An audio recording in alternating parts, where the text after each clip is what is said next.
All right, Tuesday night Kreuger show. Raj is in the house. We got a lot to get to. Man, there's some juicy stuff in Ninerland. Let's go.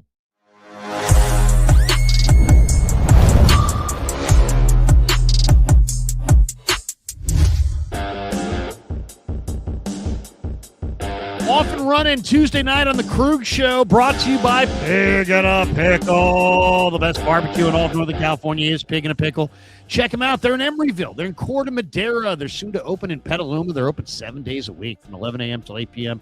or until they run out. Thanks to Pig and a Pickle for being the title sponsor of the Kreuger show. The Kreuger show also is presented by Prize Picks, America's #1 sports picks app. Prize Picks is super simple. You just pick more or less on player stats or game outcomes.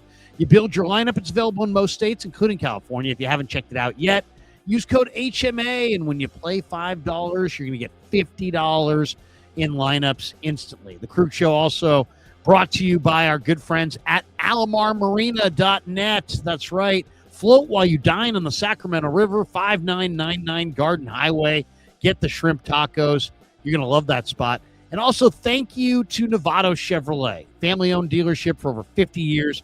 Top car dealership voted by Carfax. Friendly staff, huge selection, easy financing, great selection. Bay Area's EV headquarters. Go see my guy David Corral at Novato Chevrolet. He will absolutely not do you wrong. And also thank you to Sharp Corner Sports Cards and Collectibles. The great Anthony Catania at 831-521-5264. All right, we are off and running. It's the Kreuger show on a Tuesday night. Raj is here. Back by popular demand. The place is going crazy. You guys can do better than that. Thank you. Raj is in the house. He's the czar of all that is RSF 49ers. And what are we talking tonight? Draft. No, we're not talking draft. But I just love, you know me. I'm excited. Anytime I get to play with the soundboard, I'm here all day. Oh, the Gong. Remember the Gong Show? Do you remember that shit back then? No, are you kidding me? The Gong Show? So there we go. We may even upload a few more sounds before we get out of here. But we're off and running, and we got a lot to talk about. We've got the schedule release coming up on Thursday. We now know about 2 of the 49ers 17 games. We'll talk more about that. We've got a bunch of different thoughts. In fact, I did a video on Larry Worth III, that linebacker they picked up from Arkansas. Kev said it really went off. A lot of people watched that video. So I'm a big fan of Larry Worth. We'll talk to Raj about that. We'll hit on all the major perfunctory Niner topics du jour. But we always like to start with something juicy, something good. If we have something good, let's go with it. And wasn't really sure if we were going to have something good to go with, but man, we do. It seems that Ji'Ayir Brown, who's one of my favorite guys, and I know he's struggled for a couple of years, and there's a lot of Niner fans that are really upset. He played better under Steve Wilkes than he has since. But you know what? Before all I'll say to all the people who are just like, he sucks, he's this, he's that. All right, I hear you. He still has really high-end traits, and they had no pass rush. I mean, what's a defensive back's best friend? Pass rush. If the Niners had a better pass rush, all their DBs, Renardo, Upton Stout, their safeties, their corner, they would all be better. They would all be quite a bit better. Ji'Ayir is among them. He would be better if he had a little pass rush. So it's a team sport. They had the worst pass rush in the NFL, and this guy's had a bunch of different coaches. He's got some really high-end traits. He's considered to be a really top-tier type prospect. And I guess, according to the reports, according to Dante Whitner, Ji'Ayir Brown reached out to him and was like, hey, could you not rip me, basically? You and Richard Sherman are ripping me. Could you not rip me? And, let's hear from Whitner, and then we'll react to it. Here's Dante Whitner revealing this, and then we'll get into a little reaction on this. But here is the former Niner safety who has his own podcast with 4,000 or 5,000 followers right now called The Grit Code, with Patrick Willis and Rod Brooks. Here is Dante Whitner from the Grit Code on Ji'Ayir Brown. Ji'Ayir fucking Brown calling me on the phone, trying to check me, telling me I can't talk bad about him when he has a bad play. He called me and Richard Sherman on the phone that he used to respect us and that we're not keeping it G because we told the truth about his deficiency. Ain't that some bullshit? You fucking know that you played like shit last year. Step back and collect myself, and I'm thinking, Whitner, growth. I said, Ji'Ayir, honestly, do you feel like you played like a top safety last year? He said, yeah. I said, so you felt like you should have made the Pro Bowl last year? He was like, yeah. In that moment, I knew that the kid was just fucking delusional. Now, if you got a valid point, I'm willing to listen to it. But if you play like shit and I analyze it, I'm going to continue to analyze it that way. When you play well, I'm not going to be biased. I'm going to give you all the praise in the world. When you play like shit, I'm going to tell you you played like shit. And guess what? I made 3 Pro Bowls at your position. I'm considered an expert. I have the right to criticize and analyze your game, buddy. So when you don't perform up to standard, I'm going to speak on it. But if you listen to Hittner, who's an expert at your position, you will get better. You have to get better in the deep half and the middle of the field. You have to get better at pre-snap communication and reading formations. In cover 2, you have to read your number ones. You have to keep a proximity of 15 yards deep, 2 yards inside the inside shoulder of the number 1 wide receiver. You have to keep pace and pedal and urgency. You have to have knee bend. You have to read out of your peripheral what the quarterback is doing. You have to be ready to break efficiently at certain angles. That makes you a professional. That makes you an expert at your position. Wow. All right. Ji'Ayir. So there you go. It started with Ji'Ayir effing Brown, and he went off on that. What do you think?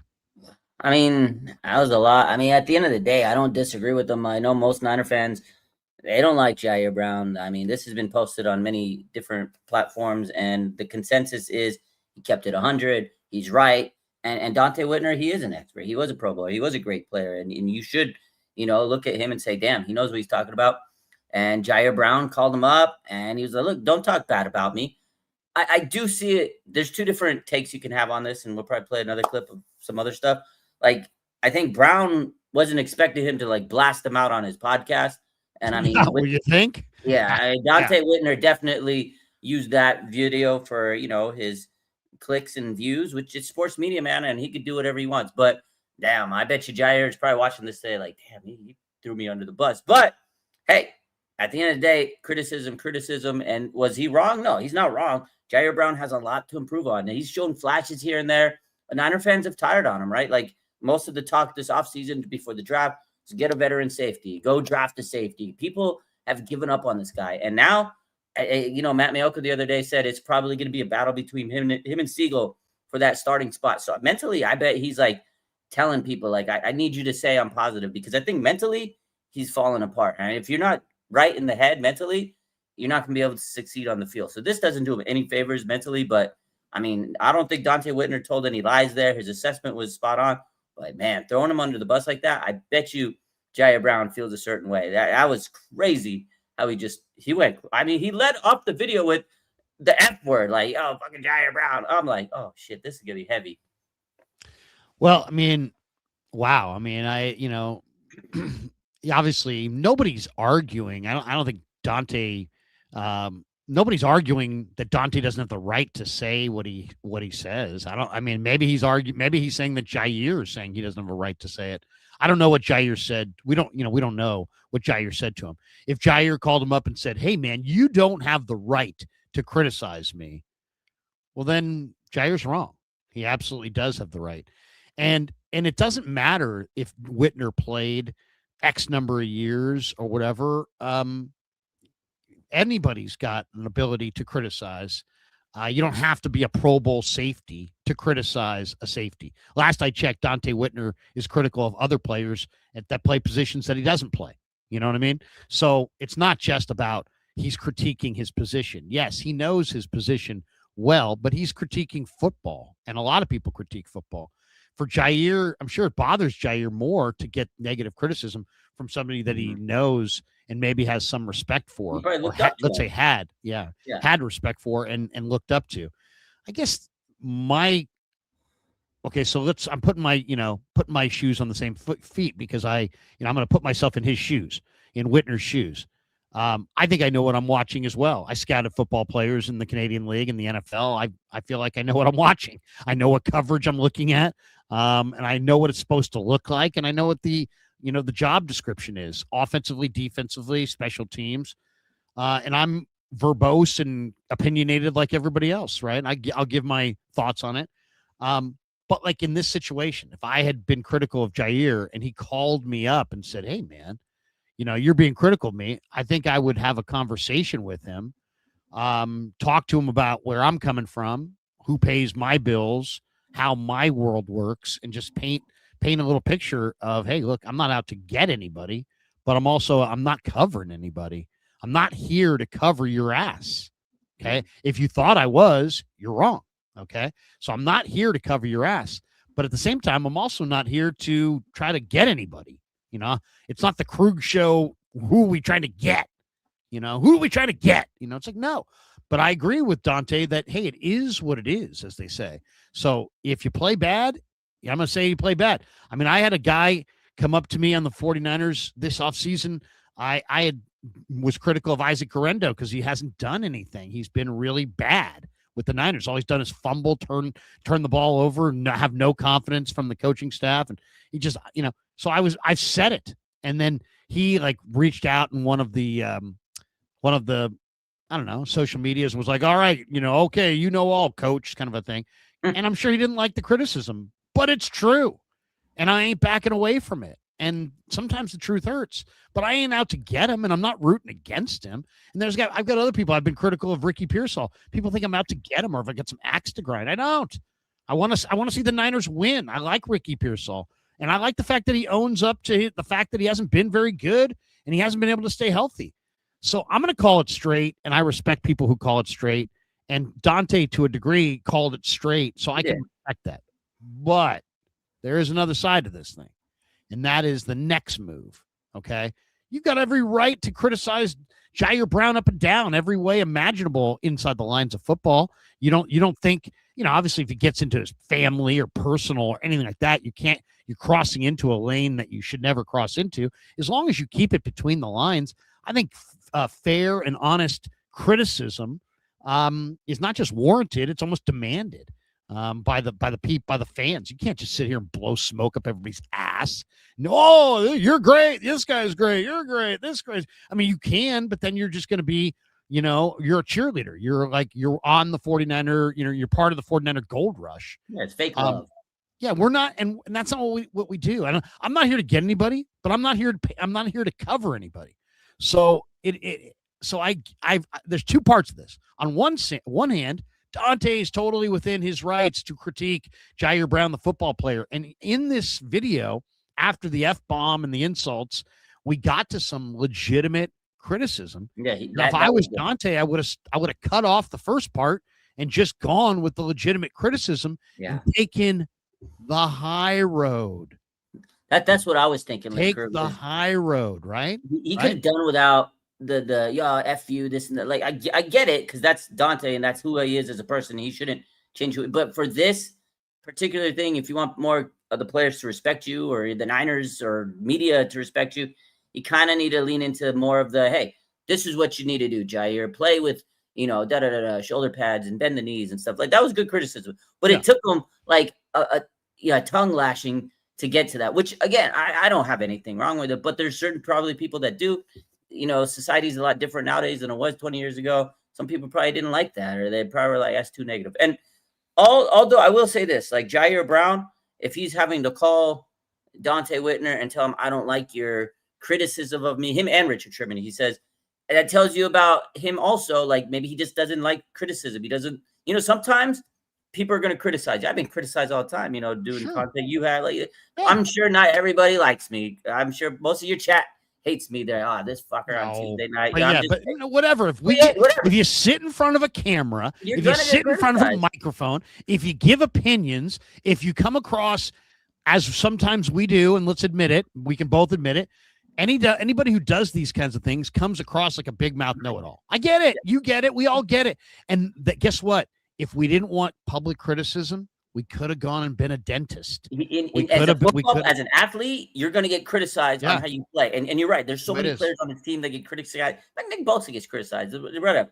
But Ji'Ayir Brown needs to do a better job of taking that criticism. Some people, like in school, patients, in any setting, you're going to get criticized for something. You have to be able to kind of like take that in, no matter what. Some people don't do good with criticism. Some people do.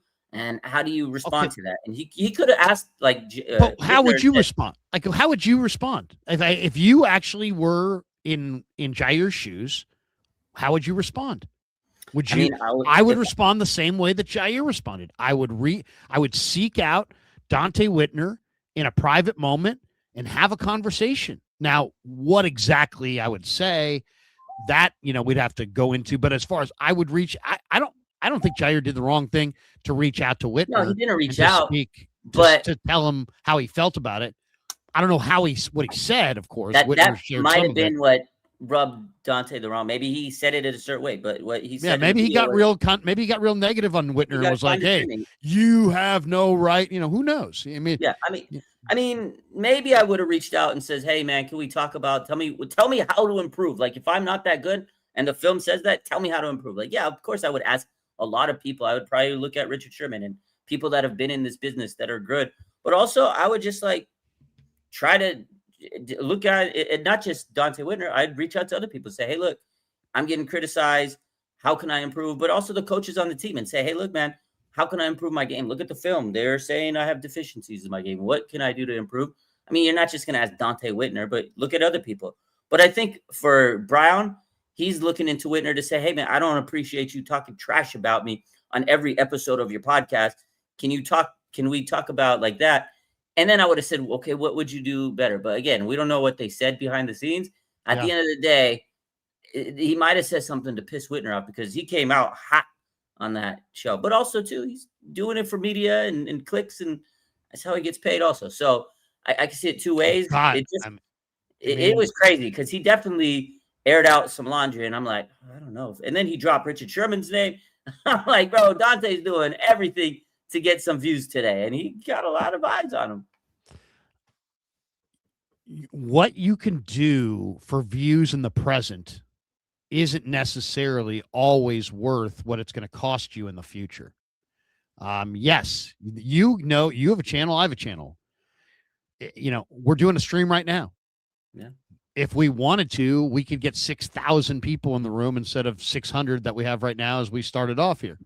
And how would we do that? Well, we could drop our pants and come up with all kinds of different, not drop our pants, but what I'm saying. We could do anything we want, basically, and all of a sudden, create some incredible urgency, and we would have more people here. But then you got to own the whole thing going forward. Here is a reaction to Whitner, because Jason Aponte on the Gold Standard Network, I've never had Aponte on my show. And I don't even know if I like Aponte or not, but either way, it doesn't matter. It doesn't matter. I don't have any good or bad to say about him. I've never had any. You're neutral. Just say you're neutral. Yeah, I don't have anything bad to say about him. He's working in this stream with Steph Sanchez, who I really do like and have had on the show before. So I'll give him the benefit of the doubt. But I think his take here is really good and really interesting. Here is Jason Aponte reacting to Whitner calling out Ji'Ayir.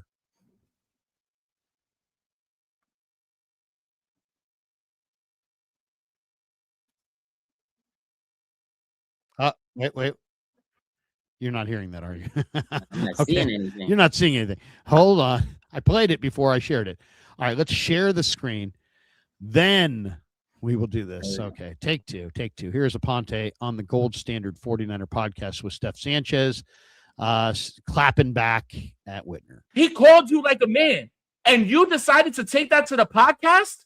That is somebody who's immature. That is somebody who is not a big bro. That is somebody who is not somebody that I would confide in or talk to. Or take advice from. If you want to be big bro, if you want to be somebody who is a part of this organization, if you want to be the guy who sits in meetings with draft picks like Patrick Willis, then act like it.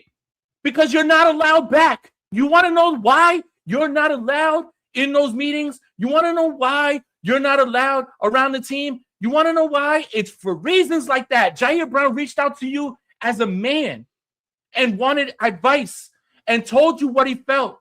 And you went right to your podcast that nobody watches and ran it up. I don't understand it. I really don't understand it.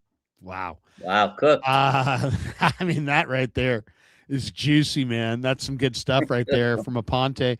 I mean, I kind of agree with Aponte. I kind of agree with Aponte. It's not about we got two different issues here. It's not about Ji'Ayir Brown. Can he play? Can he not play? I get it. There's Niner fans out there that agree with Whitner, that don't think that Ji'Ayir can play. But you know what? I mean, I hate to say it. There's probably some Niner that we all could point to that we didn't think could play at some point that we now do think can play. So we could go through the roster. I bet you we could both find a guy that we didn't think could play that now we do think can play. So I think we should at least all have to admit, honestly, if we're being truthful, that our opinions on these players do change as the games go on, good or bad, right? Guys can get better, guys can get worse. And I realize Ji'Ayir's had problems. He's also had 4 different coaches in 4 years. And you know, he was a young player who played a lot early and maybe fell into some bad habits. And also the Niners have no pass rush. So it's hard to really look good as a defensive back playing for the San Francisco 49ers right now, in 2025 especially. So it's not like I disagree with Whitner's criticism of Brown. The one thing that Aponte said is, like, he came to you as a man looking for big bro advice. We don't know that. He may have come to Whitner just trashing Whitner. I don't know. I mean, Aponte seemed like he felt like he knew the tone that Ji'Ayir brought to Whitner. And I think, based on at least what I know, that's an unknown. And then the other thing he said is, hey, do you want to be in the room with draft picks? Maybe Whitner doesn't. You know, maybe Whitner has no interest in a relationship with the 49ers. Maybe he has no interest in a relationship with 49er players. Maybe he has no interest in being held in high regard in any way by the regime. Maybe he's all about the grit code.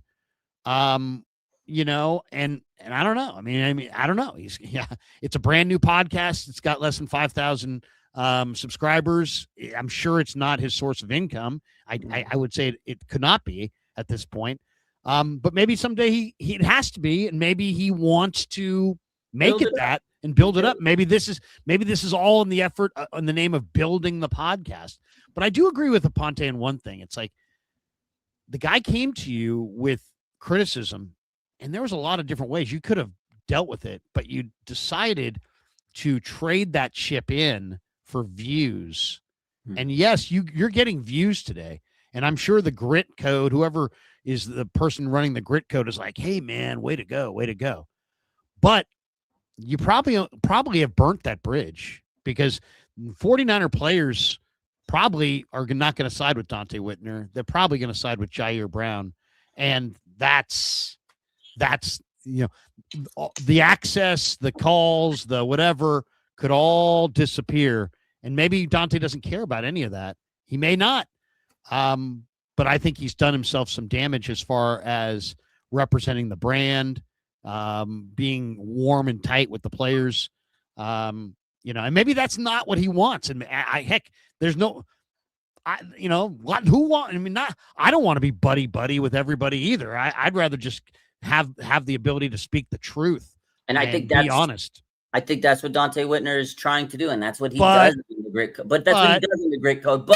But also, Larry, when he was on NBC Sports, because he was on NBC Sports as a media face, right, and he left. Now I can probably see why he probably was a little too harsh for them, because a lot of times these Niner shows, they want to be pretty upbeat and positive. Even if you lost, yeah, you could say the bad stuff of why they lost, like be critical. But he would say some stuff that I'm like, oh, I remember uploading some of his content, and I'm like, oh man, and it was like, you gotta get rid of this, Steve. Like, he was just like, he'd go in on it on the show, on the NBC's after game. I'm like, oh fuck, he's really. Well, he already had a take this month too, where he's like, this guy's not good, and then he's like, oh, you know what? I took some time and I watched the video, and now I've decided this guy is good. It was Stribling. It was Stribling. He apologized. He's like, I take my comments. I watched the film. So he's saying basically when they drafted Stribling, like, he's terrible, stupid. What are you doing?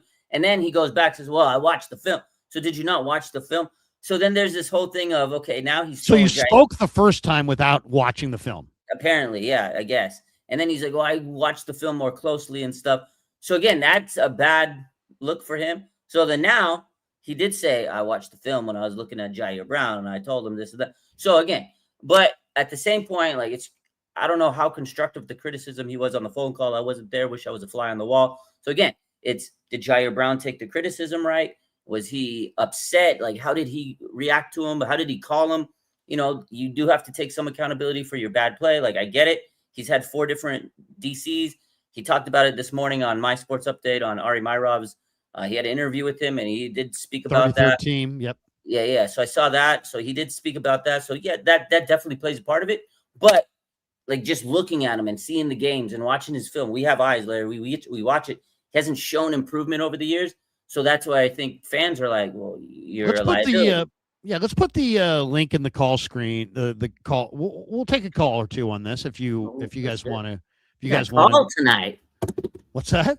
We got a call tonight. We get spicy tonight. Well, I mean, it's a spicy topic for sure, and there's not one answer, and it's like I think you got to separate. Not you, but I think people have to separate kind of different aspects of this. Okay, there's the is he right about Ji'Ayir Brown or not? Okay. Mm-hmm. And, you know, there's a lot of people that know football that feel that Ji'Ayir Brown still has a pretty good football future. Now, he's struggled this last year. But you know what? Look at the breakdowns. There's other guys back there that also struggled who people hold in high regard still. So everybody struggles with no pass rush. I'd like to see what this guy would do if he were playing with a safety that could cover the field and he was allowed to play more in the box because that's really what he is. That's what he's best at. Yeah, that's his specialty. I feel like the Niners, because they have Mustafa and they have Ji'Ayir, and they're both guys that are better closer to the line of scrimmage. Neither is a great coverage player. Somebody's got to play the coverage spot. And I feel like Ji'Ayir, his coverage is kind of loose. And he's also had a lot of inconsistency, but I don't think he takes bad angles. I still think he's very physical. He's got great measurables. He's not old. I have not signed off on him as a player like so many Niner fans have. I understand why you're frustrated with him. I do, but I don't look at him as a lost cause. Okay. I really don't. I think he's still a developmental player. And if they have better pass rush, maybe a little bit more talent surrounding him, that he can elevate and be better than he is. Now, the Niners obviously agree with me to some degree because they have him on their roster. They haven't made a big effort to go get a safety this offseason. We'll find out who's right on that. So that's the first one, right? Yeah. Is he good? Is he not? Should Dante be ripping him to shreds? Should he not? And then there's the other part of it, which we don't know what Ji'Ayir said to Dante. And if he said something totally insulting, like, who the hell do you think you are? You know, then maybe that's what's leading to Dante's tone and that kind of thing. So we don't know about that, right? We don't know what was said there. The only other thing I would say is I kind of agree with Aponte in that I think there was a better way for Dante to do this without, maybe he wouldn't have gotten as many views for the Grit Code podcast, but he would build a relationship to have guys on and be able to have that kind of pipeline. And I think that would be more valuable to his podcast than like speaking the truth. Yeah. Because it's all opinion at the end of the day anyway. And it's like he got tea from him and then he goes and he gossips like kind of like high school. Like that's kind of how it felt. But at the same time, I mean, that's really bad. It's like if me and you have a disagreement and I call you and then you go, you've got the RSF 49er empire. What if you just go immediately? Krug called me and he did this and and Krug, and it's like, that's not a friend. And that's not somebody who's looking to build a relationship. I mean, I'll tell you guys totally straight out. I want to be totally straight with the audience, but I also would like to build constructive relationships with other players, coaches, executives, media, fans, content creators. I want to build positive relationships. I'm not looking to rip everybody around me, even if the Krug show would have more views, more subs. we have whatever, close to 65,000 or whatever it is. Maybe we'd have 85,000 if we ripped people to shreds. I don't want to do it that way. Yeah. At the same time, if you watch me in pregame, postgame, I don't pull any punches, right? I tell John Lynch that John Lynch isn't good. I tell Kyle Shanahan that Kyle Shanahan can't draft. I tell people that, you know what? I watch guys on your team dog it. I'll call it out and be honest, but I'm not going to, if Ji'Ayir or some player comes to me and calls me out, if Garendo called me and said, hey, you're ripping me and this and that, I would say, hey, look, Isaac, you were 4th round pick. There's some expectations. You're fumbling. You're turning it over. You're not playing well. You're not progressing. I'm just calling it like I see it. God forbid it would ever be personal. It's not personal. I'm rooting for you. Love you. But the truth will stay with me. And I know that's unfortunate sometimes from your perspective, but that's just the way it has to be. I hope you can understand. I would try to repair and mend and tell him, hey, this is where you're coming from. Let me now tell you where I'm coming from and see if we can have some common ground.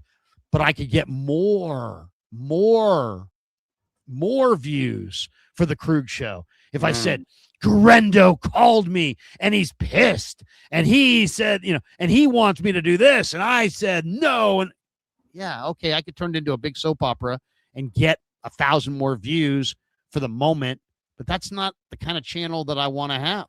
So at the end of the day, I guess you got to ask yourself, what do you want? What are you building in your content creation lane? What do you want to have? How do you want to be thought of? And I'm all for speaking the truth. And if Dante wants to speak his football truth, I think the Ji'Ayir Browns of the world are going to have to just get used to it. But if a guy comes to you and reaches out, what more? That's what you'd want a man to do, is reach out to you to then turn around and run immediately to your podcast and tell everybody that he did this, is sorority house bullshit, in my opinion. And I wouldn't be what I would want to choose. It wouldn't be the lane that I would go down, but you know what? That kind of gossipy stuff, I know, gets clicks and gets views. So, he's well within his right. Wouldn't have been the move I would have made. And I think it's a short-term play. You today and yesterday and tomorrow and the next couple of 72 hours, you're going to get all kinds of run off this. But then you're also going to be kind of associated with this kind of going forward, and your pipeline to the team is gone. And, it really just comes down to, you're going to speak the truth as you see it. So I like Dante Whitner. When I covered the team during the Harbaugh years, I went to 2 guys after every game. Alex Spoon, who now Grant Cohn and I do a stream with on Tuesdays on the 49er Collective, and Dante Whitner, because he's smart, because he's intelligent, he knows football, and he was candid, and he was willing to share. And all those traits are making him great on his podcast. But in this thing, he chose views over a long-term play of maintaining the relationship. And all I would say is I would have chosen the other. I would have forsaken the views for the relationship. He forsakes the relationship for the views. And then we can all judge it, right? Yeah. That's how I see it.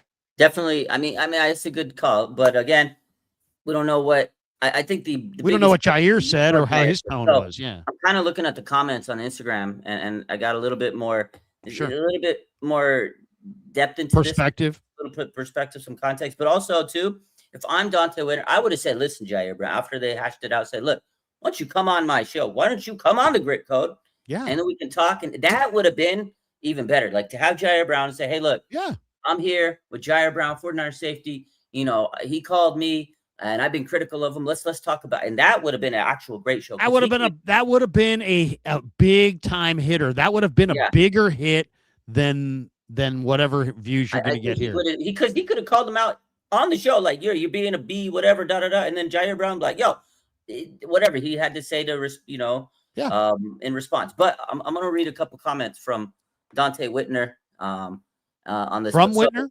From Whitner, and he commented from his own Instagram, and then he commented from the Grit Code podcast. There's a comment. So then we're gonna go. JD's in the green room eating all of our food, and I see billowing smoke under the door. JD, do not eat the entire spread. I don't eat all the food. Some of that's for me. I'm the guest host, So real quick, you treat that like a Delta flight. There's no smoking back there. All right, JD, easy. So Ian Williams, we'll get to JD in a sec. You remember Ian Williams, former 49ers defensive lineman? So he's big in the media stuff. He was on NBC Sports Bay Area before Dante, I believe. Correct. So he commented, and he says, one thing about Hittner, he's going to keep it a buck, and it'll be constructive criticism. Don't put bad film on tape, and we won't be having this discussion. Simple, right? So then Whitner responds to that and says, always and forever. You believe that he called me? ? He goes, can you believe that? So he's surprised that Ji'Ayir called him to air him out. So that right there is one of the comments he made, that can you believe that he actually called me to tell me that I can't criticize him? So that right there, I think it's his biggest thing. That I don't think he realized that he was doing anything wrong. That holy crap, this kid is calling me. So then somebody else said, ain't no way that he thought he played at a Pro Bowl level. And he goes, I swear, I can't believe he said it. And then he says, y'all got to stop being so damn sensitive and listen. He goes, for real, this isn't a contact sport. He goes, these kids are so sensitive nowadays. So to me, it sounds like he didn't like the fact that he was called about calling him out and saying he was bad. And then he's saying that he's sensitive, that he called him because he's sensitive. And that's where I feel like this is kind of went off this. And then he says, Ji'Ayir called Whitner because Ji'Ayir is sensitive. That's what it seems like Dante's saying. And then one more. There's nothing wrong with that, by the way. I mean, he laughed at a comment that says he can't take constructive criticism. And then he says, there was another comment that says, there's a problem with these young dudes, sensitive and take everything personal. And then he says, so this is Whitner. He says, very. So I'm waiting for him to say he didn't call me so I can bring out the receipts. 6 steps ahead, LOL. That's all from Whitner today. Well, I don't doubt that. I mean, I don't doubt that he called him. But, once again, Dante had, there's the action, then there's the reaction, right? And you can react any way you want. And he could have reacted incredibly harshly, but not run to the podcast. To take it to the podcast when a guy goes, first of all, how did he get your number, Dante? Did someone give him your number? How did he get a hold of you? And then if he's saying that, your criticism is hurting him, whatever, or he thinks it was unfair. I mean, Dante obviously, he shared that the most condemning part of it is that he shared that Ji'Ayir told him that he thought he played at a Pro Bowl level. And I think most Niner fans would agree with Whitner that he did not play at a Pro Bowl level, and probably has never played at a Pro Bowl level. So, but at the same time, I know a lot of football people that are really smart football people, scouts, who love Dante, who love Ji'Ayir Brown, and Ji'Ayir Brown is going to have a lengthy NFL career. It's not like he's going to be out of the league in a year. I don't buy that. He's going to be in the league for the next 5 or 6 years. But I also think that he probably does need some improvement, and Whitner was calling that out. But to me, you cross a line when you then go to the podcast and air private conversations publicly. That is very much, I bet you Ji'Ayir Brown, if he knew that Whitner was going to run to the public grit code, and air his dirty laundry, he never would have made the phone call. So, and it's like, in some ways, Ji'Ayir made it worse by making the phone call, because now Whitner betrayed whatever trust he thought he had, what Ji'Ayir thought he had with Whitner, and he just aired his stuff out there. And now it's turned it into a big thing where there's all kinds of people that have opinions on it. And I'm sure over the next 72 hours, it will be a good thing for the grit code. But I also think the 49er locker room is probably going to side with Ji'Ayir, and there'll be no more 49ers on the grit code. And I don't know if there have been any 49ers on the grit code. I don't think there has. They probably won't be. Puts Willis in a bad spot too, because Willis is what's Willis? Willis is a Hall of Famer. He's like a consultant for the team now. He's been working in practice capacity. Yeah, because I think Frank Gore got him involved with the team a little bit more because last year Patrick Willis was with the team a lot. Yeah, we'll find out. My guess is Whitner or Willis will not be on that podcast very long. Oh, that's a good prediction. It's a good prediction. My guess is somehow Willis will find a way to be a little too busy for the podcast. He's got a lot going on. That'd be my guess. But you know what? It's very interesting. It's very interesting. All right, let's see what people have to say. JD has eaten enough. He's smoked all of our. JD, how are you? Welcome. I like that hat, by the way. Very nice Niner hat. Where are you going from? Appreciate it, Larry. I'm from Sacramento, and real quick before I get to my very, very close to Sac State, but before I get to my Whitner point, I just want to say, 20 years ago, Larry, when you had a Saturday show on KHTK with Chris Townsend, I was actually your intern for a few months, and I just don't recognize you with the hat and the glasses, probably, huh? The hat and the glasses, the beard. It's been a long time. My name, JD. Okay, but JD, did we call you JD? No. Okay. I can hit you up in a DM or whatever. I was there when Anthony, the board op, was there. Okay. So about 20 years ago, I was an intern for a brief amount of time. So yeah. So thanks for having me on. Yeah. Well, and are you still in radio, or did you move to a more lucrative field? Not in radio. Do a little bit of journalism stuff on the side, print stuff. Little bit of YouTube content creation. I have my own channel. I wasn't trying to plug it, but you asked the question. I know, plug it. Matt Moses says JD is my guy. Look at this. Plug your channel, man. Plug your channel. All right, my channel is Keeping the Faith here on YouTube. That's KeepinTheFaith. I've been doing Niner content creation on YouTube on and off since 2009. Gotcha. But yeah, thank you, Larry. I appreciate you having me on. What's up? How you doing, Raj? Good to see you, man. Good to see you too, JD. I've talked to you many times in the past. Yeah. You're familiar with JD. Look at this. JD's a star. If you've been around 49ers Twitter, you know JD, man. JD's is a staple. Oh, wait a second. Here we go. Now, here, of course, you knew this was coming. Here we go.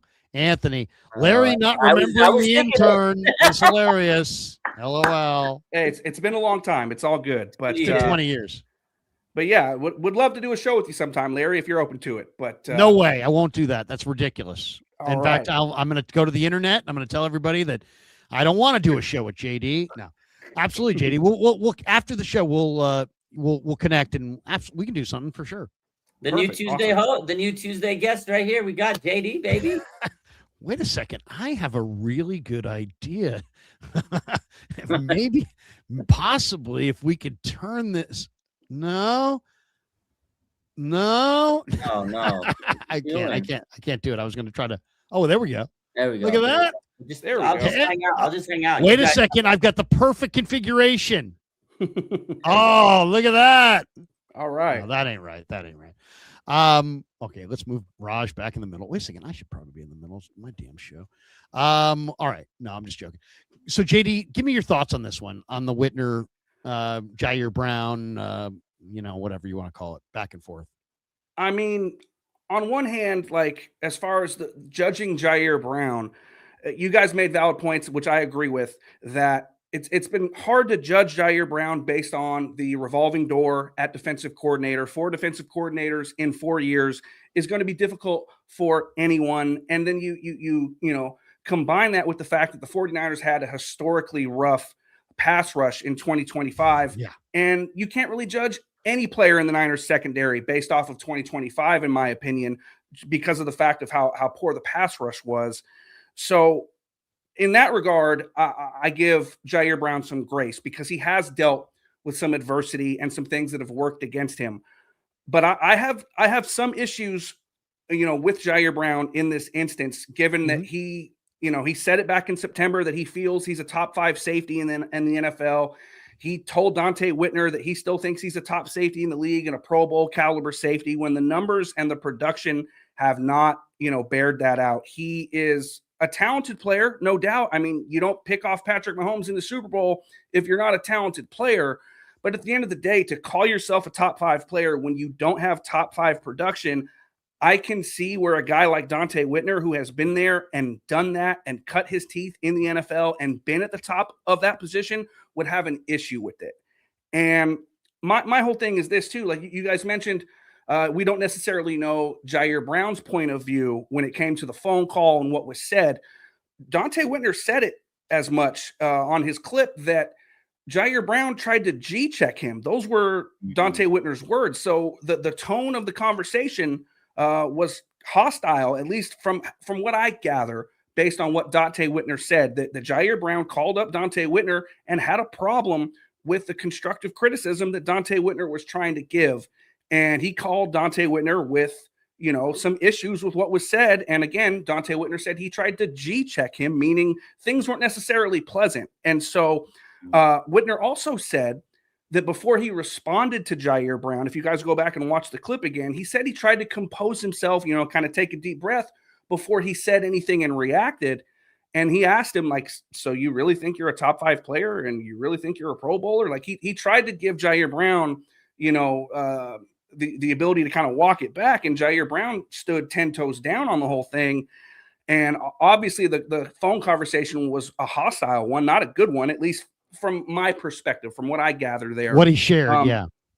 And so when it comes to the Dante Whitner taking it to his podcast and on YouTube as opposed to keeping it behind the scenes, it was already behind the scenes. They already had the conversation, the phone call, and obviously things were not harmonious in that regard when it came to that phone call conversation. So Dante Whitner, in my opinion, obviously felt like it gotten to a point where, all right, there's no more talking to Ji'Ayir Brown behind the scenes. We already tried that. And so that's just kind of my takeaway from it. That's good. Yeah. I mean, I guess I'm looking at it from a couple perspectives. One, Ji'Ayir, we don't know the tone of how Ji'Ayir went at Dante.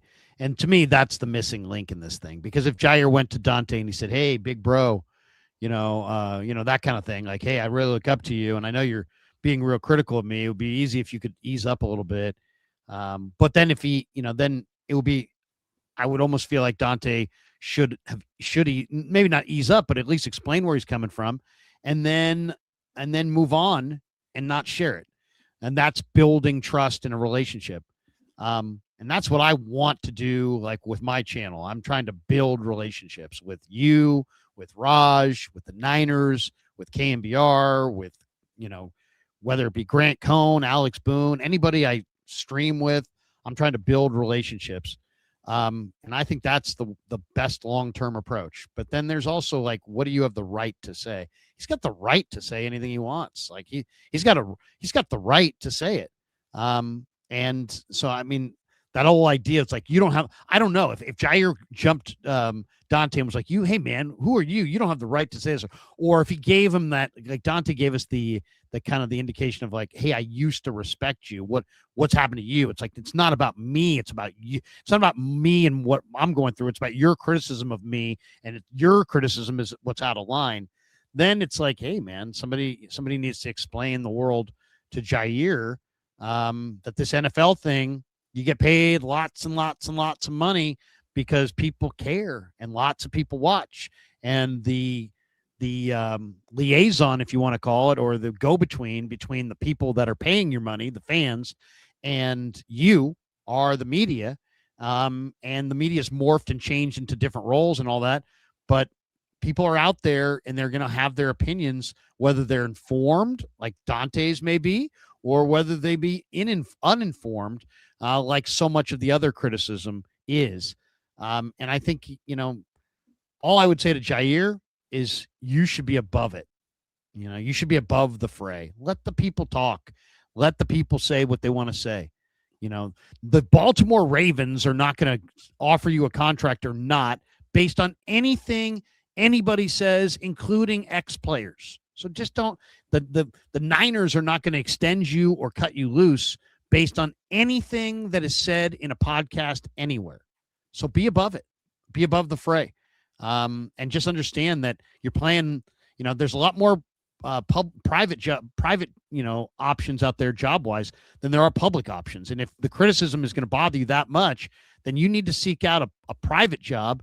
Nobody is calling up right now ripping their HVAC guy. They're just not. Nobody's calling up right now, crushing their barber. They're not. But there's lots of people that will crush Steve Kerr, and he's a great coach. There's lots of people that will crush Ji'Ayir Brown. There's lots of people that will crush, Casey Schmidt, whatever. It's just the way it is. So that's part of it's kind of the trade-off in America for being a pro athlete and making lots of money and having that life, is that you're going to have all these people that don't know anything criticizing you. In this case, you have a guy that knows a lot that's criticizing you. And it obviously bothered Ji'Ayir. It just, I don't know the tone. If Ji'Ayir was conciliatory, and then maybe Dante really broke a trust, and that probably wasn't good.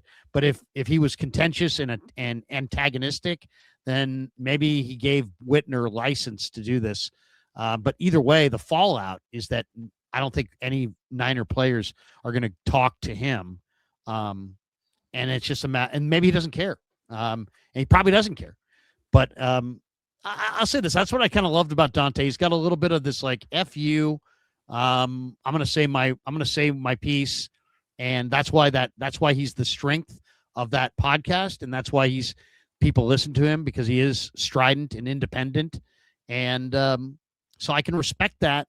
But as I said, it wouldn't have been what I would do. And if he was my son, I would not advise him to do that. I would say, hey, continue to build your trust. Don't sell out for cheap views. Go build your thing with the long term in mind. Your reputation means everything. Mine means everything to me.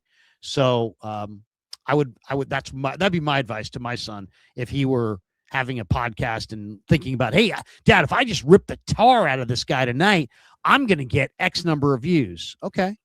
But if you continue to do that, what's the long-term impact of that? And, is the trade-off one that you're willing to make? If you get lots of views today, but your thing dies tomorrow because you don't have access, you don't have, I don't know. So, I mean, there's lots of things to think about. I do agree with Aponte, though, that it just seemed like, to some degree, Ji'Ayir's doing the right thing. He's not calling him out on my podcast or in public. He's going behind the scenes private. And then to have that aired publicly is a betrayal.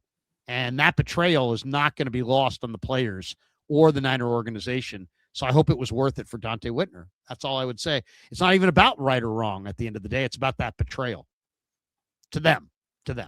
It's not, I mean, I don't care about it that much. And I know, we're talking about it, but the Niners will care about it. And Ji'Ayir's going to care about it. And Ji'Ayir's teammates are going to care about it. And they're going to view it as a betrayal. Is it? We can debate it, but they'll view it as such, right? We all can agree on that the players in the organization are going to view it as Dante Whitner betrayed Ji'Ayir Brown. Maybe that's not how it plays publicly, but that's how they're going to see it. So that's his new reality, is that he's the guy that betrayed Ji'Ayir Brown. Whether he was right or not, it's not really about that. It's about that he took a private conversation and he made it public, and that's a betrayal. So yeah, I mean, my biggest issue with the whole Ji'Ayir Brown side of things here is that he didn't take it as constructive criticism. He took offense to it, and instead of calling Dante Whitner and calling Richard Sherman and getting advice and asking them, hey, how can I improve my game? He took offense to it and kind of went at them, at least according to how Dante sort of presented things. And so if you're Ji'Ayir Brown, like, you've heard over the years forever that NFL players always say that, media members, fans, content creators really shouldn't be able to criticize NFL players because they never played the sport. But you have guys like Dante Whitner and Richard Sherman, who were all pros and Pro Bowlers, critiquing your game, giving you constructive criticism. And instead of taking that and helping yourself get better, you take offense to it, you call them up, and maybe you go at them a little bit.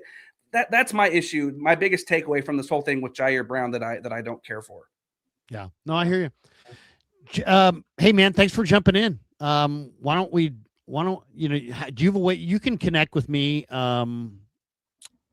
On any, you can, if you follow me on Twitter, if you haven't already followed me, maybe you could. How are we going to connect, Raj? How are me and send you a DM, baby? Slide in the DMs, JD, and he'll get at you. Yeah, or DM me with your stuff, and we'll do a stream. How often do you stream? Do you stream? How many times a week do you stream? At least 3-4 times, if not more. Okay. I just dropped a video before Sweet. I came on here, so we'll do that. Absolutely, man. Absolutely. Thank you guys. Have a good night. Thanks for jumping in, giving us a perspective. Absolutely. Appreciate you. See, JD, look at that, man. Look at that. You got another guest on the Kreuger show, Larry. Good stuff. Look at that. JD, I liked his backdrop too. He had the red backdrop. He had the red hat. I like the hat. It was very clean. He had a very clean looking backdrop. So I was like that. No, I mean, this is not a black or white issue. This is not but I mean, I will say this. I think Dante Whitner has had a couple other things, and I won't get into it, but he's had a couple other things in the last couple months that I felt like he crossed major lines, and I couldn't do those things. I couldn't say those things. I'll say that he had some wild takes during the draft. He was just literally I'll leave it right there. Before we put this topic to bed, because you're right. But at the end of the day, I mean, Dante Whitner, he knows ball. I mean, JD makes a great point that, hey, you know what? Most of these content creators, myself, people probably hate me because, I never played football, but I got a heart condition, whatever the case is. But Dante Whitner played football at a very high level. He was one of the best players in the league when he played, right? He was at a high level, Pro Bowler. So he can criticize Ji'Ayir Brown. And at the end of the day, after all the dust is settled, Ji'Ayir Brown just needs to play better. Bottom line, whether you agree with Whitner, whether you agree with this guy, that guy, I don't care what your take is on it. At the end of the day, Ji'Ayir Brown, he does hopefully take this whole situation and use it as motivation to become a better player. Because if he's better on the field, it's great for the Niners. Because as of right now, he might be a starting safety, and I hope that the hell he's a better player. All right, last point I'm going to say on this. You can't go at people that hard because they're struggling as a football player. And in my opinion, Alex Smith, I mean, and people who act like what you are in the present is what you will always be people get better. Alex Smith was garbage until his 8th year. People judge everybody instantaneously. This guy's had a good year. Ji'Ayir Brown had a good year under Steve Wilkes. Then he had Sorensen. Then he's had Saleh. He's played a little bit out of position. They haven't had much pass rush. He hasn't quite had, had the kind of career to this point that he wants to have. But I mean, to quit on this kid is way premature. Way premature. I guarantee you right now, 49ers cut him loose, he will get another job, and he's going to have a whole nother chapter to his career. He's going to play pretty well. He's not this horrible player. He might be a little bit out of position. He might not have the great coverage skills. He probably is more of a box safety, more closer to the line of scrimmage than he is down the field in coverage. I think all those criticisms are fair, but this guy's is going to have a career. And I don't know. It's just, to me, we said everything we want to say about it, but I just think that at the end of the day, it's not about Ji'Ayir's play. It's about Dante betraying that trust, at least to the Niners and to Ji'Ayir and to the other Niner players, because no Niner person who's a correct thinking person and no player would be like, he doesn't have the right to grade or judge or evaluate Ji'Ayir Brown. Yes, he does. Yeah, he does. Yes, He's a great player. And it's not even about whether he played or not, because there's a bunch of people that have a right. It's football. It's not so high level that nobody could discuss it. If you want, you might feel that Dante Whitner has more to say about it than other people because he played. But I know plenty of players who can't analyze it, and yet they played. So it's not always about that. It's about what you're bringing to the table. Yeah. But the real issue here is not that. It's not about, is Ji'Ayir Brown going to get better? Okay. It's about the betrayal of the trust after Ji'Ayir reached out to Dante. And that's what the Niners are going to be. That's what the Niners are going to not like. And that's what the players are not going to like. And whatever. We'll see how that shakes out. He checked him.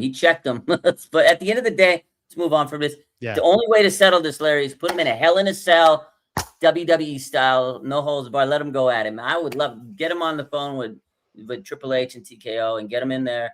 Dante, Hell in the Cell, SummerSlam, Dante Whitner, Ji'Ayir Brown. Let's go, baby. Dante runs hot. Okay. It's got a little bit of an anger issue. Well, I mean, whatever. I mean, he'll bring it, and then that's probably good for the grit code. But good. they just started that thing, and we'll see where it goes. Okay. We didn't make this entire stream. We wanted to make this about some other things. So let's get to a couple other topics before we get out of here. But before we do any of that, let's tell you that the Kreuger Show is presented by Prize Picks, and we'll jump into our Prize Picks lineup for today. Prize Picks is America's #1 sports picks app. And the reason I like it, it's simple. You're just picking more or less on player stats or even game outcomes, building your lineup, and you're in. No complicated stuff, just what you think is going to happen in the game. Use code HMA, play $5, get $50 in lineups instantly. The link is in the description. All right, let's jump right into it, and we will put Raj and I in the corner, and then we will share the screen and move this stuff around, and we'll get our Prize Picks lineup up on the board, and then we'll even change the graphic a little bit so it all fits together. Okay, so we got it all done almost. Ooh, and like that, it's done. All right, so let's do this. Let's go with some NFL futures. I'll say the player, and you can see some of them. I can give them to you if you want to, if you can't read all the data. But you got Puka, Sam Darnold, Jackson Dart, James Cook, Jared Goff, Will Anderson, Jahmyr Gibbs, Joe Burrow, and others. Caleb, Genti, Bijan, Stafford, all statistics. Is there any that stand out to you, Raj? Anybody you feel like, you know what, they're going to have a bad year, they're going to have a good year? I see Puka, 8 touchdowns. Yep. I think we could go for the over on that. Yeah. More. Okay. Touchdown machine. Yeah. More on Puka. Okay. Yeah. That's good. I'm going to go. I'm going to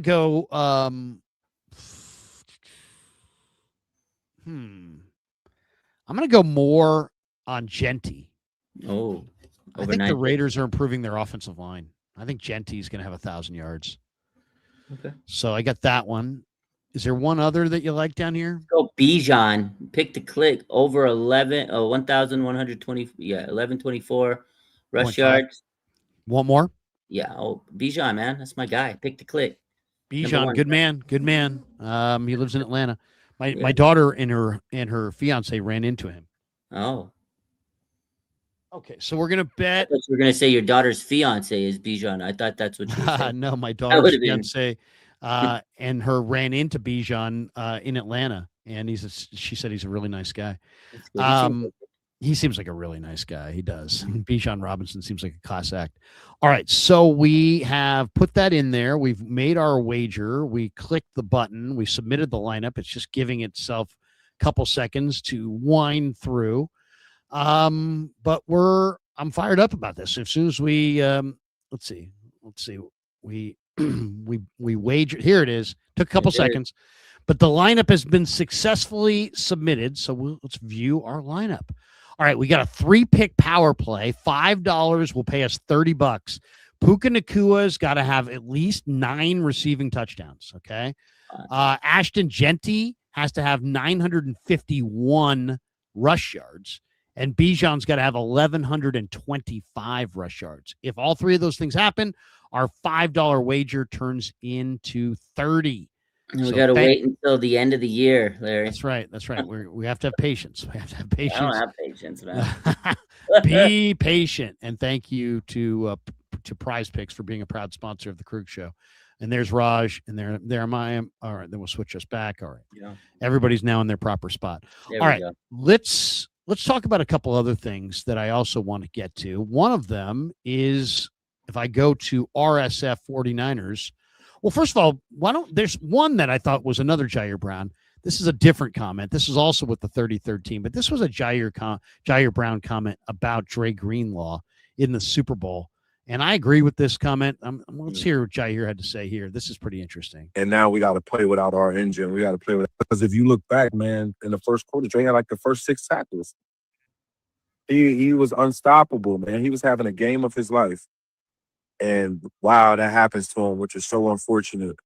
And now we got to play without our engine. We got to play without our spark plug, which we are prepared to do, but it's just not the same with him on the field, man. And it honestly, it drained us, man. I think if Dre Greenlaw played that game, they never passed the 50-yard line.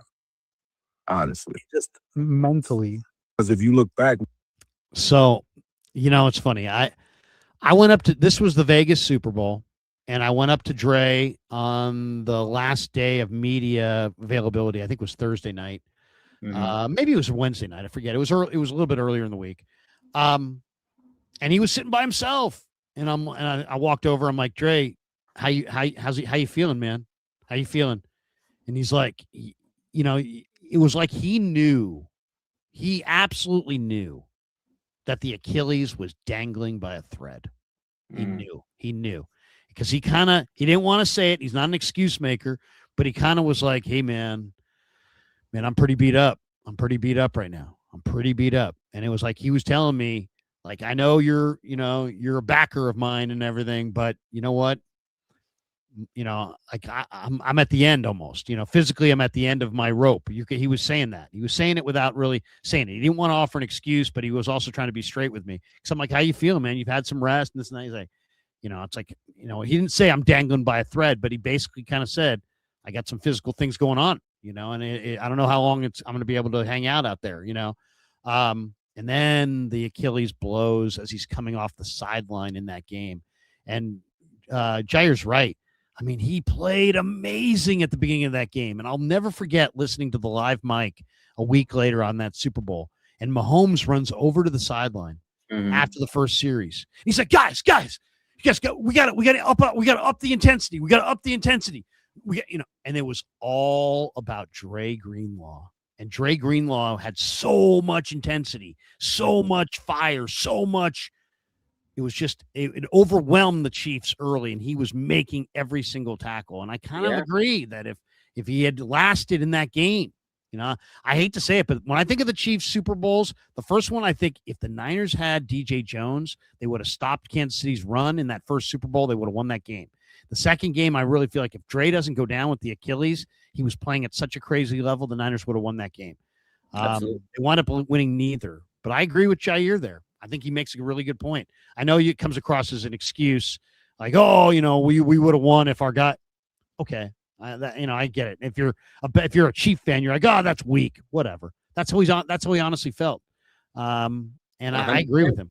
Yeah, 100%. I think most fans, after watching that game, pretty much said. I mean, even Chiefs fans, I remember after Super Bowl, they're like, oh, man, I can't believe Dre Greenlaw went down. Hopefully he gets better. Like, you knew he was stopping the play. Like, his intent sideline to sideline, he was going crazy. And I remember, though, going into that game, he was dealing with all the calf injuries all a couple weeks and stuff. It was like, man, I hope he can make it through. And he goes down, and it was like shock to the system. The defense lost all their energy.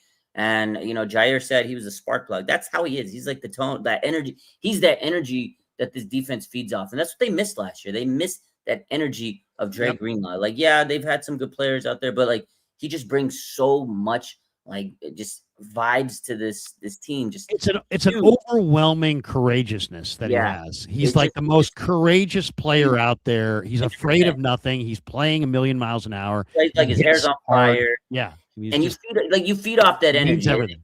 It kind of bleeds into the rest of the team. And I feel like 100% crippled this team because you've seen all the mic'd up clips, the NFL films, Dre Greenlaw goes down and Fred Warner's just like, he can't get it together. Nick Bosa, he's upset. George Kittle's like, come on, guys, we got to get in it. And just, you can tell he was such an emotional leader on this field. He may not be a captain, but he was like a captain on that defense. Him and Fred, the way they led this defense. And it was just like all the momentum, all the energy was just like drained out of their bodies. And for them to try to get it back, like that moment, it just nuked them. So 100%, we all know if Dre was there, it would have been a different game. They would have got to Mahomes a little bit more. I think they would have made his life a little bit worse. After that, it just wasn't the same. But hey, at the end of the day, we got him back. Hopefully he's fully healthy and he can play, because to watch Fred Warner and Dre Greenlaw is amazing. And I hope we get to see a full healthy season of both of them. Niners were 5-0 in the bowl. And then since then, we have the if this, if that, if Harbaugh had handed the ball to Gore, if, Kaepernick had run for the goal line on 1st and goal. I mean, all these ifs about that game, all these ifs about the Miami game, all these ifs about the Vegas game. Man, it's tough. All right, let's switch topics. RSF 49ers put this out. The Niners and the Vikings will reportedly face off on Sunday Night Football in this season's Mexico City game, according to this guy, whoever this guy is. Who's Aussie NFL? So he's one of the sports scheduling. There's a lot of leak pages. He's one of them. There's a couple other people that have posted this information.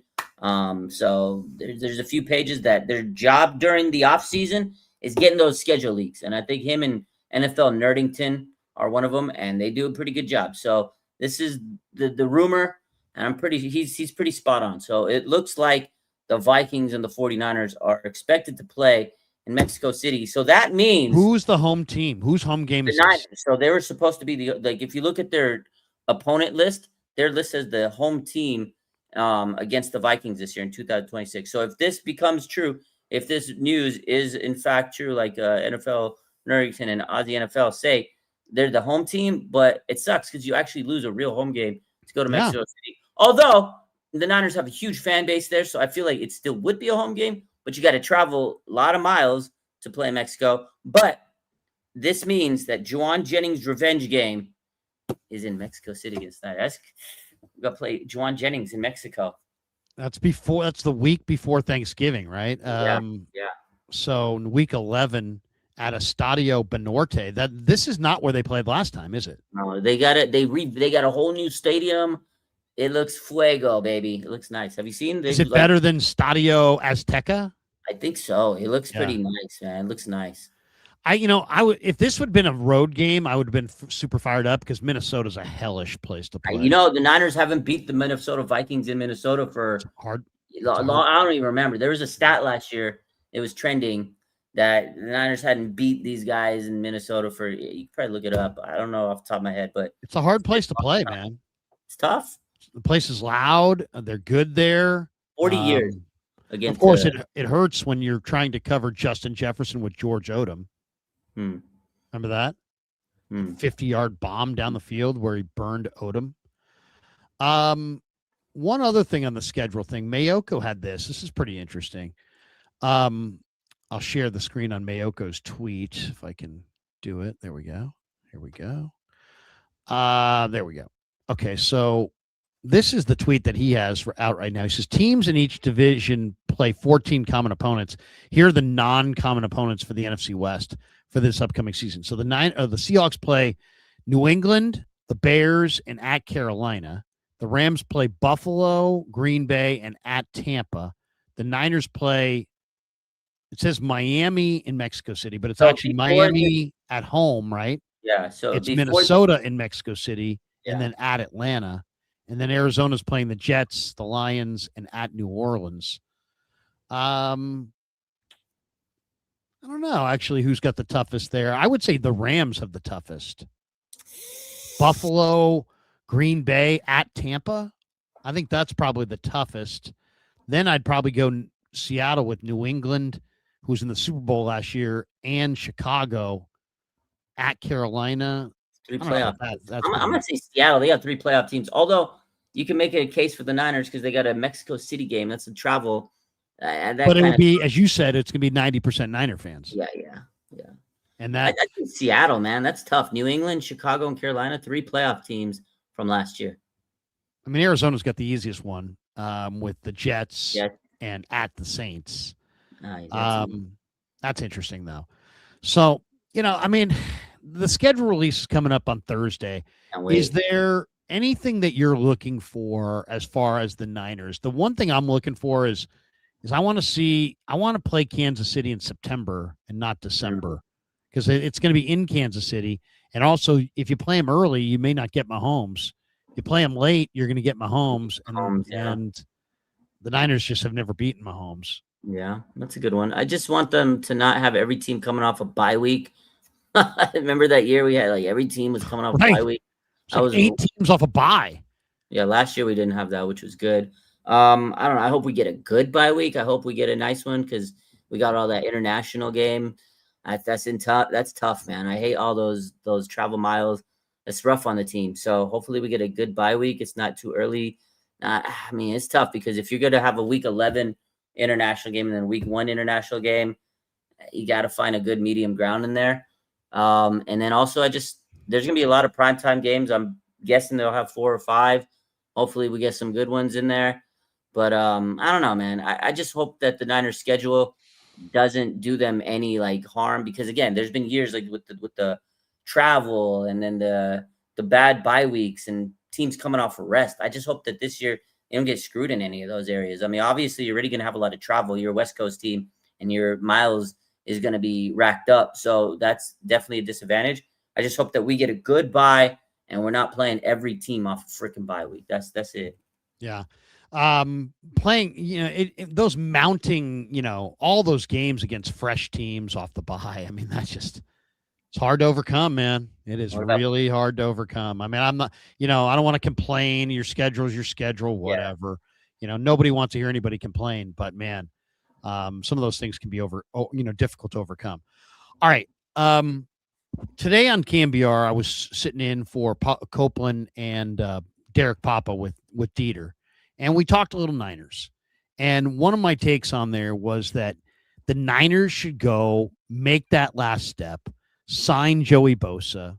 If they feel like they need a secondary player, go sign a player in the secondary. Go get a veteran tight end, and go win the Super Bowl. Get that 6th Lombardi. It's been over 30 years. It is go time.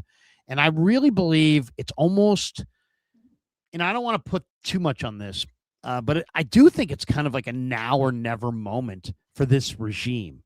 All right. It's beyond time to get the 6th Lombardi trophy. The core of CMC, Fred Warner, George Kittle, Trent Williams, Juice, Stray, Nick Bosa, the core is still intact. They've got 40 new players on their roster from the last couple drafts and free agents and trades and signings and all that. They've got 40 new players. They got quite a bit of turnover on their roster. And I'm calling guys like, Jordan Watkins and Jordan James and Jacob Cowling. Those guys are new players because they've not established themselves. They've not played really. Okay. You've had 2 real high, what I would consider volume drafts last year and this year. I think last year you got 8 to 10 guys out of it. I think you're going to get 8 to 10 guys out of it this year, whether between the undrafted guys, Osa, the guys you drafted. Good volume last year, good volume this year. You got Brock Purdy in what I would describe as his super prime. And then in the division, you got Stafford a year older. The Rams seem like they're kind of caught in between the rebuilding and going for it by drafting Ty Simpson with that mid-first round pick. Seattle is likely going to be hung over from their Super Bowl title. And they'll be good, but I don't know if they're going to run it back. Arizona always has talent every year, but they never seem to win. They have no quarterback. It is go time for the Niners. And $71 million in cap room. If you want to roll over 50 of that to accommodate your future cap situation, despite the fact the cap's going up, go for it. But go get Joey Bosa. Go get one more DB if you need it. And go get one veteran tight end. And maybe one of those moves is made at the cut down. Maybe one of those moves is made at the trade deadline. But go sign Joey Bosa. The Niners are going to have you heard it this week from Raheem Morris. We're going to be multiple up front. We're going to be multiple on the back end. That means you're going to play some 4-3 wide 9. That means you're going to go with some 3-4 fronts. And Joey Bosa can play in either front. He can be a stand-up outside linebacker in a 34 front and be very good against the run. He can put his hand in the dirt and be a 4-3 defensive end in a wide 9. You can go to a NASCAR package and put Joey inside. He's 275 pounds. He can play inside if you want to have Romello height and, Mikhail Kamara or something like that and play the Bosa brothers inside and have this incredible NASCAR package. You can do that. He's scheme versatile. He's smart. He had double the quarterback hits last year as the Niners leader. He had 12 quarterback hits. The Niners co-leaders had 6 each. The guy had 5 forced fumbles. That alone makes him worth $10-12 million. I know they want to roll some money over. I know they want to be fiscally prudent. Stop being so fiscally prudent and go win that fucking 6th ring. And Joey Bosa, a veteran tight end and one more DB. I think this team's good to go. I think they're ready to win the Super Bowl right now in Los Angeles in February. But they got to make that next step. And this kind of rolling over $70 million in the midst of your go year, when all of those guys, CMC, Fred, George, Trent, Juice, Dre, Nick, they're all going to be gone in 2 years. They're all going to be out of the sport within 3 for sure. Every one of those guys can be gone. It is now or never with this regime, with this group, and I want to see it be now. So that's where I'm at, and I want to see them go after Joey Bosa. And I don't want to hear about, cap issues and rolling over. We need to roll it all over. Roll over $50 million. The cap's going up. You'll be fine. Go get Joey Bosa. Where are you on this? It doesn't have to be Joey Bosa. It could be Jadeveon Clowney. It could be a Leonard Floyd. Go get one more edge rusher. You can never have enough edge rush. You're leaning a lot on Nick. You're leaning a lot on Mikel. They're coming off ACLs. Mikel might not even be there week 1. Go get one more big-time edge rusher. In my mind, that's Joey Bosa. Yeah, the Niners had 20 sacks last year, Larry. 20. Worst in league. Go get more pass rush. Like, you did a good job this offseason. I know Osa is going to help this defense, but he's not getting you 10 sacks. He's great. He's a good, interior pass rusher. You still need a little bit more. You got a lot of young players. Nick Bosa himself is coming off of ACL. Michael Williams is coming off of ACL. Get some damn help. Joey Bosa, Nick Bosa. I'm saying, man, I know he wants a lot of money, but for 1 year, just give it to us. Give us the Bosa brothers. I want to see it. If you don't do it this year, it's never going to happen. Make Mama Bosa happy. I don't want Jadeveon Clowney. I'm off the boat on that one. If you're going to get a veteran pass rusher, I think at this point with whoever's left on the market, just get Joey Bosa. He was productive last year, and him and Nick, I think they'd kind of want to one up each other. I think there'd be some, I think it'd be great. It'd be great. They'd push each other. I think it'd be good, man. Honestly, it'd be fun. And I mean, fans would eat it up. I mean, again, I've said this many times, the merchandise, the money you can make off this, the marketing, it's beautiful. And I think that he could actually be a viable, really good player for this team. And again, it takes some pressure off your little brother coming off a torn ACL, Joey. I like it. Seriously, help Nick get a ring. You don't have one. Nick doesn't have one. Let's go get one. All right, there you go. Rest in peace, Charlie Young. Charlie Young, 49ers mourn the passing of the former tight end, Charlie Young. He was a great Los Angeles Ram, and Bill Walsh traded for him. And the flea flicker in Super Bowl 16 was Montana throwing it down the field in the first quarter to Charlie Young, and he went up in a crowd and made that catch and came down with it. Great receiving tight end. Helped the Niners win their first Super Bowl title. Really good Niner nemesis through a lot of the late 70s, but then came to the Niners in 81 and helped them win the bowl. And good man. So we mourn the passing of Charlie Young. Tip one over for Charlie Young. Good 49er for sure. All right. Before your time, huh, Raj? I can kind of tell by the way your lack of reaction there that you have no connection to Charlie Young. A little bit before your time. A little bit. I was born in '84, Larry. So there you go. That's Super. You didn't even see that Super Bowl. That's eventually. I watched it, but I didn't watch it live before I was born. Before you were born. But Charlie Young, man, come on. We got a couple last thoughts and we'll get out of here. We got this one. I want to share the screen on this. What do you make of this? This is Dove Kleiman says, oh boy, 49er wide receiver Brandon Aiyuk just shared an update on Instagram flexing over $1 million in watches and jewelry. Wow. This makes me nervous for him. It really does. I mean, a lot of people just say negative things, but I personally, this makes me a little nervous for for Brandon Aiyuk. I mean, when you start spending money at your highest earning wages, you're making this money, then you're making that money, then you're making this money, then you're making that money, and you start spending money commensurate with your highest income level, it's just a matter of time before you're going to run out of money. And he's got $1,000,000 in jewelry, and he's carrying cash here. And Raj, go ahead. What do you have a take on this, Raj? We transitioned from Charlie Young to Brandon Aiyuk, and he's obviously he's lashing out for help. I've said it before. I think mentally it's all over the place. I don't know, man. He's spending all his money. I get it. A lot of people said, who cares what people are, who cares what a grown man's spending their money on, pocket checking? Like, I'm not even worried about that. Just as the person, Brandon Aiyuk, man, I worry about him because I don't know if he's ever going to play football again. The way he's been posting is just weird, man. He always posts these weird cryptic messages, and, he says, I'm back to balling, and he's throwing money on his Instagram pictures. I don't know. I don't think he's going to have much money left in 2 years, and I feel bad in that way. But at the same time, he did it to himself, so I don't feel bad because whatever he did to the organization. And it's kind of like he's like showing us all the money he took from the Niners. It's like, this is the money that you gave me, and I'm not even playing, and I'm balling. So, I mean, I don't know, man. I just need Brandon Aiyuk off this team soon because I don't want to be seeing these posts from Brandon Aiyuk. I'm done with it. I'm over it. I'm over Brandon Aiyuk. It's crazy. Yeah.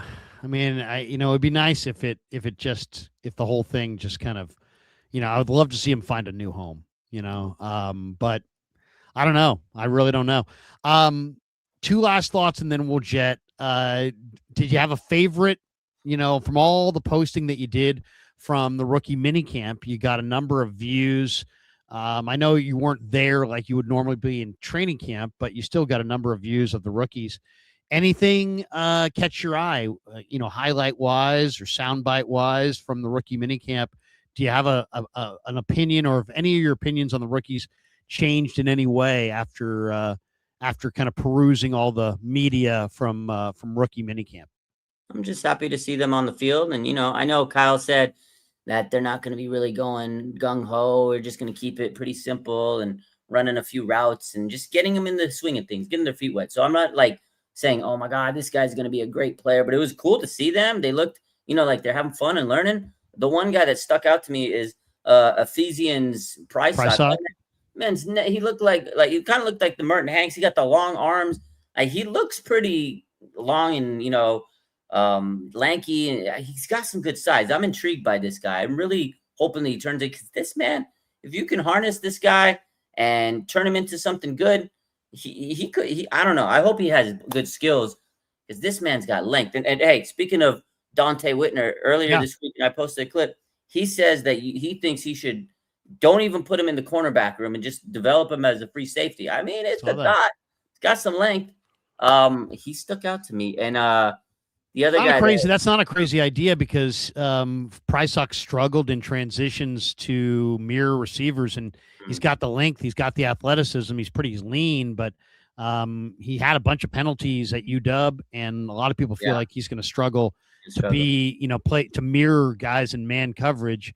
Maybe a move to safety might help his situation. He's got the height. Yeah. And the other guy, I think you commented on a video I posted about Romello Height. You said you kind of liked him. You said a lot of good stuff about him. Chris loved him. Chris Kasarik, Raj, we're standing right there. Normally the music's so loud you can't hear Chris. Or you can hear him a little bit, but just a little bit. There was a couple Romello Height reps where Chris was like, damn, but it was like a good damn. It was like, look at the first step on this cat. He's got a great first step. And it's impressive. I'll tell you the three guys that kind of jumped out to me. There was probably more, but Romello Height really looked good. Between, what I know about him, which is that he's got great work ethic and an unbelievable motor. And then what I saw from him as far as his first step quickness, overall juice and bend and burst.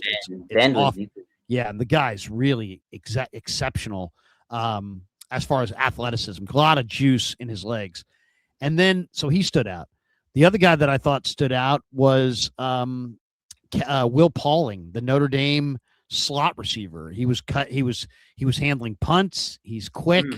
I'm telling you that job's wide open. Yeah. And right. anybody can get that job. And Will Pauling, the wide receiver from Notre Dame, I think is going to be heard from this summer. I don't know if he'll make the team, but he's going to put a run at it. And then James Thompson. The Niners have a 6'6", 315-pound defensive tackle named James Thompson, and the strength in the upper body and the quickness to move and get off the ball and move around against offensive linemen. I mean, that's going to be a fun guy to watch. He's had some shoulder problems and this and that, but he is going to be. He's the Tennessee guy, the Tennessee kid. No, he is the Illinois kid that started at Wisconsin. Yeah, I knew it was an orange jersey. 6'6", 310. And there was a couple of reps where he, kind of pushed through and showed that strength and the knockback power that he has. And Chris was loving it. You could tell. It was like this guy. There's strong, there's really strong, and then there's this guy. Okay, I like it. He's really, really strong. All right, and then we'll finish with this last video. This is a guy put out a little video, and I don't know if it's good, but we're going to put it out here. This is a guy who says the Niners ought to trade for Jalen Ramsey, and I'm interested to see what his argument is. And here it is. We'll let this guy have his say here. Here we go. Sadly, the 49ers roster needs safeties, and I thought after the NFL draft, there may be some who are a little bit more available than they were earlier in the offseason. And immediately, when I'm looking at safeties, my eyes go right to Jalen Ramsey from the Pittsburgh Steelers. We've talked about him multiple times on the channel, and that's because he's the best safety who I could reasonably see becoming available, right? He's 31 years old, and he's due a fair bit of money for a team in the Pittsburgh Steelers, right? He is due to it's an interesting idea because Jalen Ramsey has experience with Raheem Morris. And Raheem Morris likes Jalen Ramsey, and he's played for Raheem Morris in the past. And Jalen Ramsey was a corner. Now he's a safety. I know he's kind of a big name, but this guy has a presence to him.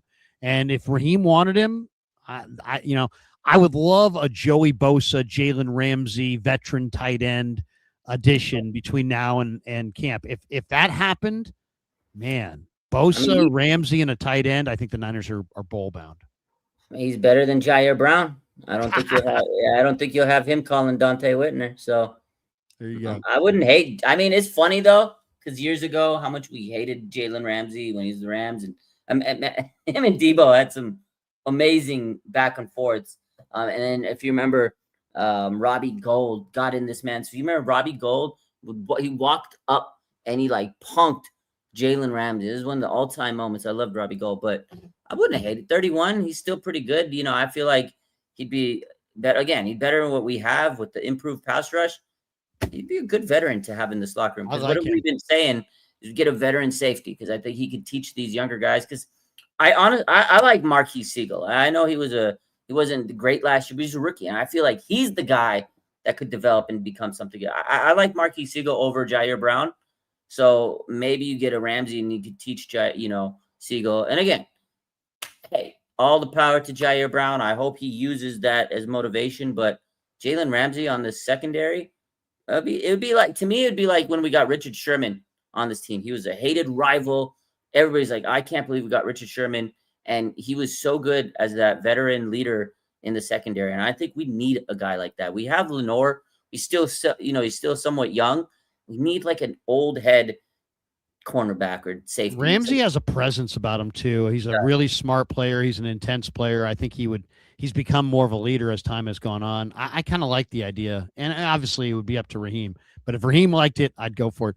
Brandon Simmons says, Larry, is this your victory broadcast because the Lakers got swept? God, I really don't want to see LeBron with the Warriors. I really don't. He's not. He's going to LeBron. This is my prediction. He's retiring. I don't think he's going to have a little farewell tour. He says he didn't want to, but really? Yeah. I bet you anything. Well, he seems like the kind of guy that would have the farewell tour. It was good for Dwayne Wade. It was good for Kobe. Noam says the real issue is not what Dante did. It's that Brown is not mentally strong, cannot take criticism, and doesn't self-scout. Okay. Appreciate your perspective. All right, Raj, good stuff, man. Juicy.